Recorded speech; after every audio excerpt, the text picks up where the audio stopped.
Guru Shri Juta Padakamalang. Hare Krishna. Welcome to our channel Bhagavad-gita as it is, because we have our channel is called Bhagavad-gita. Here it is, because here we have Bhagavad-gita as it is. Translation and commentary by His Divine Grace A.C. Bhaktivedanta Swami Prabhupada. And my name is Lavanga Latika. Yes, this is the 9th chapter, the most confidential knowledge, which we have been reading in for a little while. And today we are reading text 30. And this looks extremely familiar, so if you're at all learning Bhagavad Gita verses by heart, this might be another one for your list. Apichet suduracharo bhadyate mam ananya bhak sadhureva samantavya samyag vyavasito hisaha. Even if one commits the most abominable action, if he is engaged in devotional service, he is to be considered saintly, because he is properly situated in his determination. Yeah, so what does this mean? This is a verse to be a little bit careful about, because we don't want to use it as an excuse for our own behavior. But it is more a verse of perspective. When we're in this material world, as we all are, in general, there is an amount of free will, but there's a lot of our activities that are so much connected with the fact that we are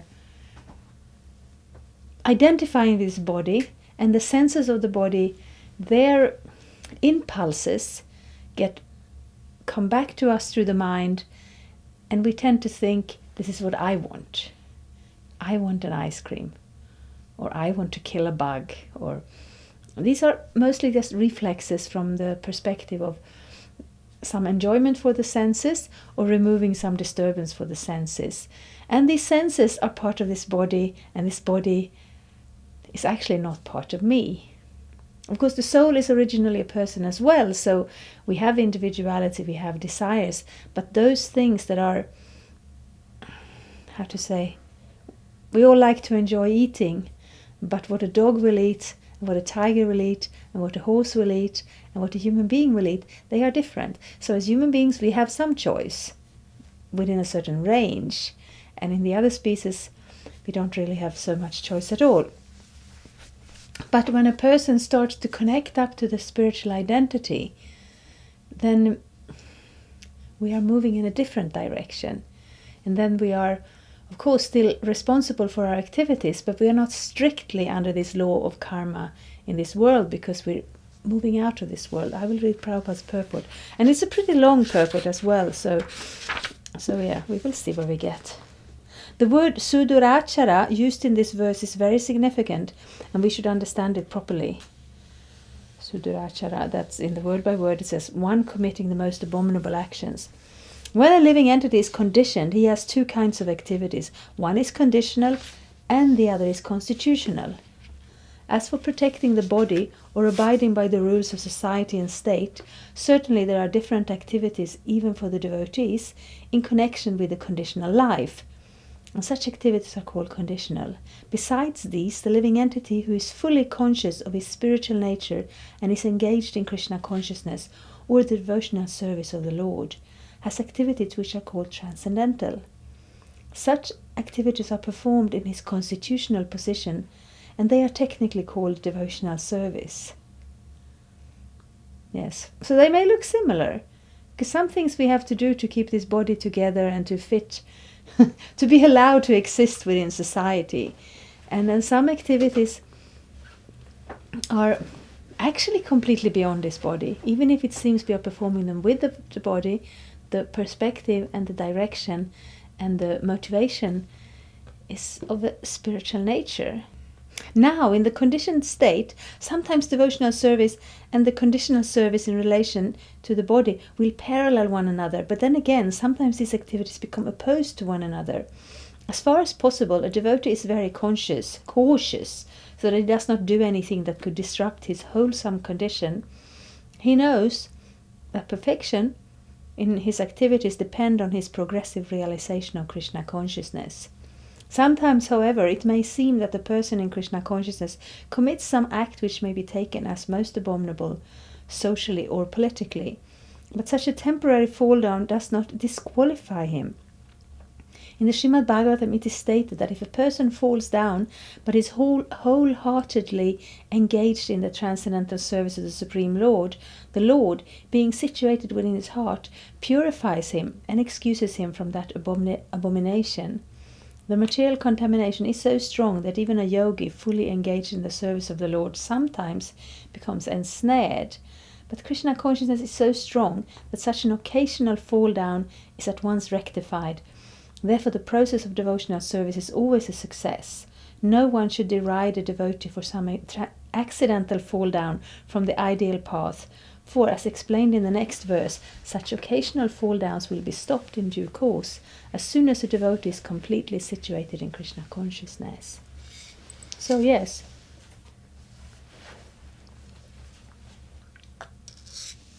it's sometimes difficult to understand because we come to reading Bhagavad-gita, to connecting again with something spiritual, something divine. We come from mixed backgrounds. So sometimes, especially in this Western culture, the culture is very much individual.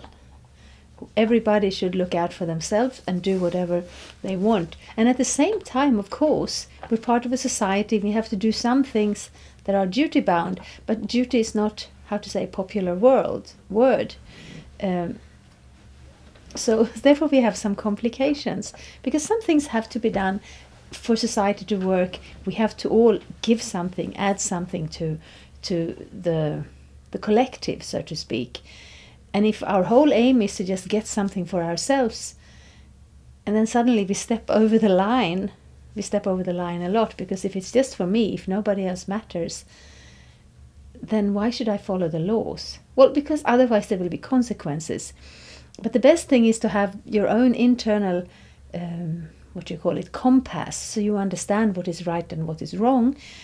And this is right and wrong comes from so many different places. Sometimes it comes from religious traditions, sometimes it just comes from the tradition, sometimes it comes from the law, sometimes it comes from the health, and they are not always the same. But ultimately we come from this place of just making our own way in life depending on how it feels to us.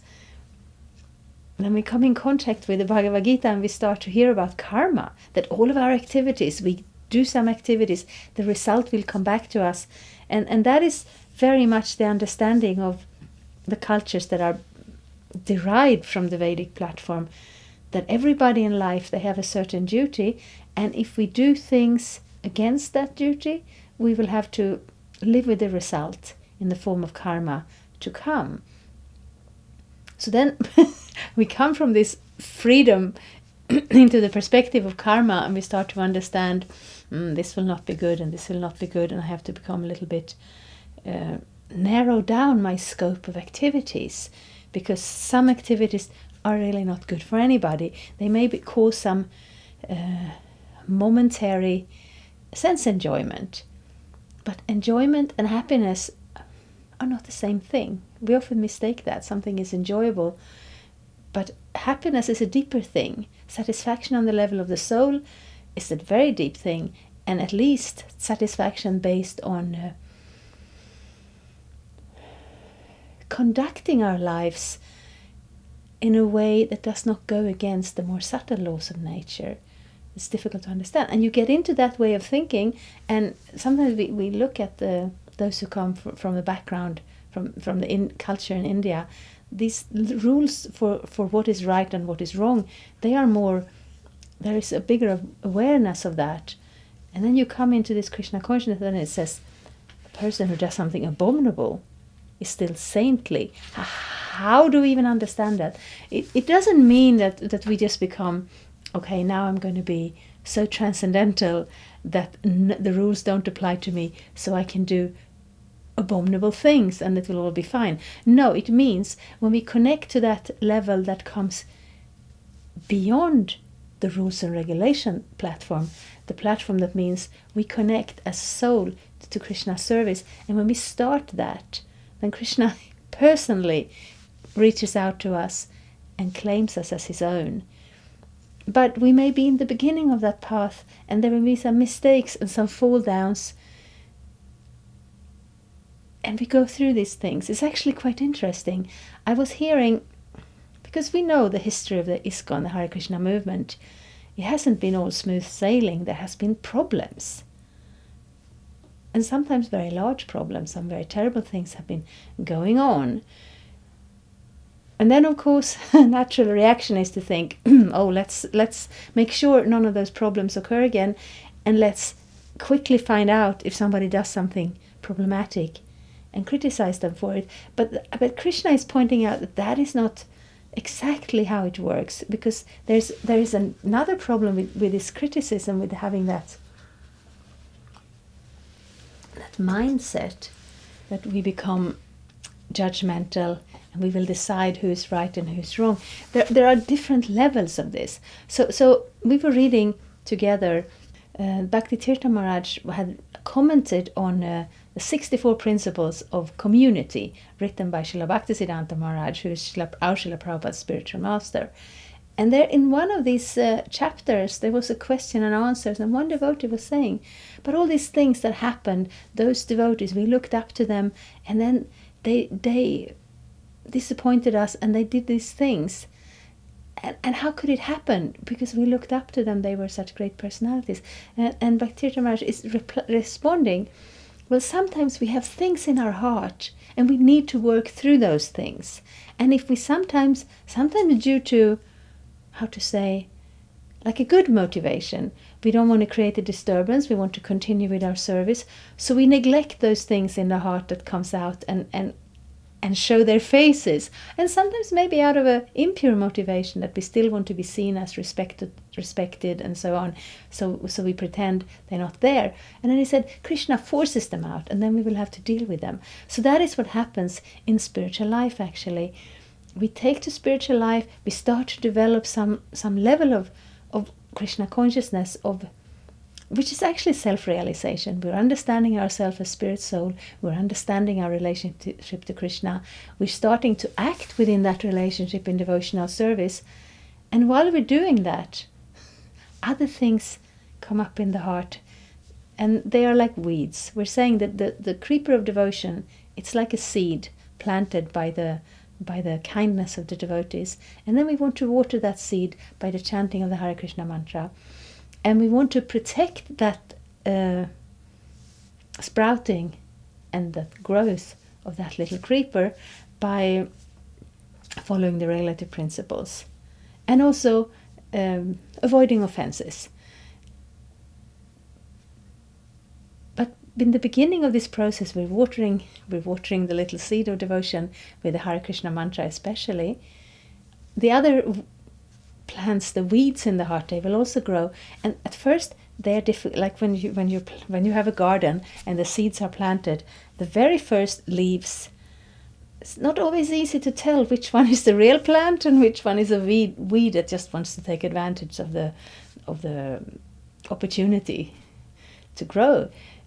So you have to allow them to grow, and then when they come to a certain level, then you deal with them. And sometimes when dealing with them, there will be difficulties and there will be fall downs. But Krishna here is saying, the person who has turned to me, I will take care of him, I will help him. Or her, obviously.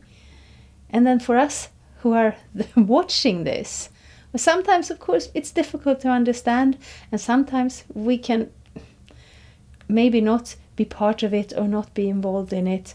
But Krishna is saying that there is a difference between this good and bad, this papa and punya, this karma and all these things, and the fact that we take to spiritual life, we start that path that leads out of the material world entirely.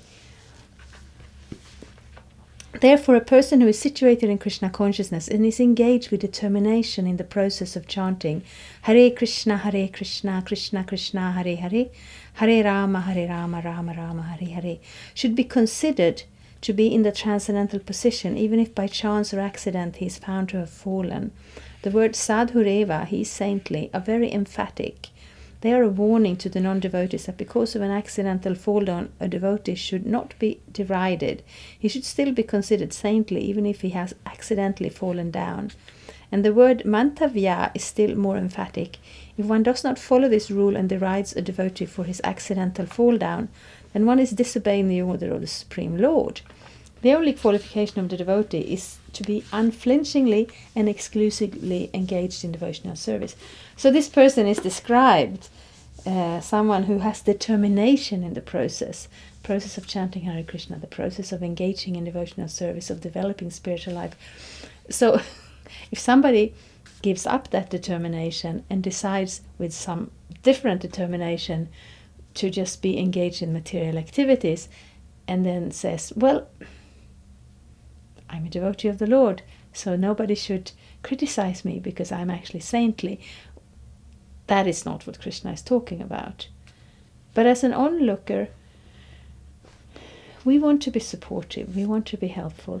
And of course we can't have that type of relationship with everybody. But there are so many warnings from Krishna that offenses of a devotee and offenses of the holy name and offenses of the process of devotional service, they're different than karma. They're not just an activity that is good or bad. They are something that will actually hamper our spiritual process and our spiritual progress. So there is some emphasis on this. In the Nrsimha Purana, the following statement is given. Bhagavati Shaharav Anantya Cheta Brishamalino Pi Virajate Manushyaha Nahi Shasha Kalusha Chabi Kadachit Timira Para Bhavatam Upaiti Chandraha. The meaning is that even if one fully engages in the devotional service of the Lord, and even one fully engaged in the devotional service of the Lord is sometimes found engaged in abominable activities, these activities should be considered to be like the spots that resemble the mark of a rabbit on the moon. Such spots do not become an impediment to the diffusion of moonlight. Similarly, the accidental fall down of a devotee from the path of saintly character does not make him abominable. On the other hand, one should not misunderstand that a devotee in transcendental devotional service can act in all kinds of abominable ways. This verse only refers to an accident due to the strong power of material connections. Devotional service is more or less a declaration of war against the illusory energy. As long as one is not strong enough to fight the illusory energy, there may be accidental fall downs. But when one is strong enough, he is no longer subject to such fall downs as previously explained. No one should take advantage of this verse and commit nonsense and think that he is still a devotee. If he does not improve in his character by devotional service, then it is to understand that he is not a high devotee.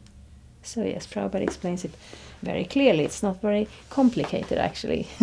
Most of the things that look contradictory to when you first hear them, if you look a little deeper into them, what Krishna is explaining is reality. It is practical. It is something we can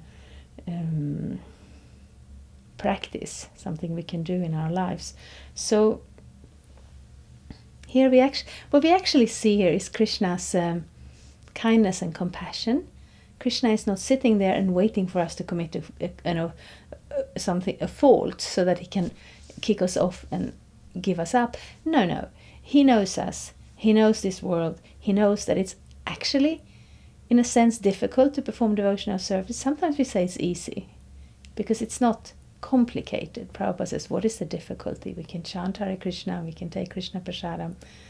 But at the same time, we're going against the current. The current in this material world is to kind of pull us into this bodily material consciousness. And when we decide to try to keep our nose above the water and swim in the other direction and go back to Godhead, then that is sometimes it takes a while to get the hang of it. And Krishna is very understanding of that.